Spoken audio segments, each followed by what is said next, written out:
Hello student, तो ये हमारी पेडागॉजी ऑफ इंग्लिश की सेकंड क्लास होने वाली है।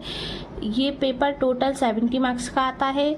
इसमें टोटल 5 यूनिट है और पेपर 3 घंटे का होता है इस यूनिट से। यूनिट का नाम क्या है? First unit, teaching of English at the elementary level. ये हमारे चैप्टर का नाम है, यूनिट फर्स्ट का नाम है। तो यूनिट फर्स्ट से 10 मार्क्स का आता है टोटल। ऑब्जेक्टिव 4 मार्क्स के आते हैं, वेरी शॉर्ट 2 मार्क्स का आता है और एक शॉर्ट क्वेश्चन आता है 4 मार्क्स का। टोटल 10 मार्क्स के इस यूनिट से क्वेश्चंस आते हैं। तो हमारी ये सेकंड यूनिट क्लास होने वाली है। तो इसमें हम 2 टॉपिक कवर करेंगे, मदर टंग और एम ऑफ टीचिंग इंग्लिश। दोनों क्वेश्चन बहुत ही ज़्यादा इम्पॉर्टेंट है। मदर टंग मतलब मातृभाषा, एम ऑफ टीचिंग इंग्लिश पढ़ाने के उद्देश्य। तो ये दोनों क्वेश्चन हमारे लिए बहुत ही ज़्यादा इम्पॉर्टेंट है। हम फर्स्ट टॉपिक पे आते हैं, मदर टंग। तो मदर टंग क्या होती है?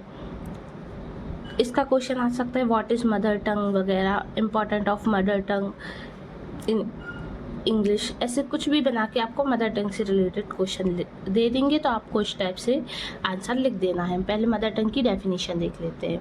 अ language that a child learn from his mother is known as mother टंग।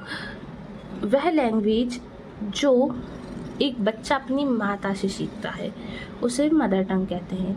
जैसे कि बाहर अमेरिका वगैरह के बच्चे क्या करते हैं, इंग्लिश होती है उनकी मदर टंग, क्योंकि वहाँ पे इंग्लिश ही बोली जाती है, तो वो अपनी माँ से इंग्लिश ही सीखते हैं।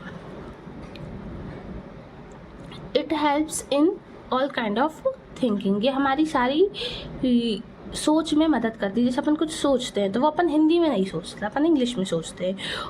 All the mental operation express in mother tongue. अपन अपने सारे दिमाग के जो थॉट्स होते हैं, एक्सप्रेशंस होते हैं, वो अपन मदर टंग में ही एक्सप्रेस करते हैं।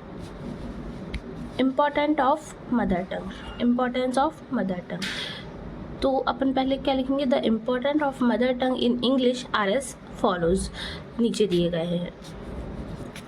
इम्पोर्टेंस ऑफ मोटिवेशन, ये मोटिवेट करने में हमें मदद करता है। अगर अपन इंग्लिश में मोटिवेट नहीं होते उतने जितनी ज़्यादा हिंदी में हो जाते हैं। लर्निंग बाय इमिटेशन, ये अपन नकल से सीखते हैं। जैसे अपनी मम्मी पापा बोलते हैं, अपन उनकी नकल कर करके हिंदी भाषा सीख लेते हैं। मैक्सिमम अपॉर्चुनिटी, इसे सीखने की अपन को बहुत सारी अपॉर्चुनिटीज़ मिलती है, पेरेंट्स से, तो रिलेटिव से, जिसे बोलो वही अपन से हिंदी में बात करता है। लर्निंग बाय सिचुएशन, ये अपन सिचुएशन से सीखते हैं। जैसे अगर अपने यहाँ पे इंग्लिश बोलते तो अपन इंग्लिश सीख जाते हैं, अपने यहाँ पे हिंदी बोलते हैं तो हिंदी सीख जाते हैं। लर्निंग बाय सिचुएशन, जैसी सिचुएशन हो वैसे सीख जाते हैं। किसको? मदर टंग को, जो मदर टंग हो उसे। एम ऑफ टीचिंग इंग्लिश, तो aim of teaching English next topic. The aim of teaching English are as follow. 2 aim होते हैं इंग्लिश टीच करने के, जनरल एम्स और स्पेसिफिक एम्स या पर्टिकुलर एम। तो जनरल एम मतलब सामान्य और स्पेसिफिक या पर्टिकुलर एम मतलब खास। तो 2 टाइप के एम होते हैं। आपसे ये भी क्वेश्चन पूछ सकते हैं कि कितने टाइप के एम होते हैं, तो आप लिख सकते हो there are 2 type of teaching English. ऐसे मतलब there are 2 aim of teaching English. तो जनरल एम्स और स्पेसिफिक या पर्टिकुलर एम, 2 एम होते हैं। ठीक है, तो आज की क्लास में हम इतने पढ़ेंगे। नेक्स्ट क्लास में हम इससे आगे का पढ़ेंगे। जब तक के लिए आप मेरी वीडियो को लाइक करें और मेरे चैनल को सब्सक्राइब करें।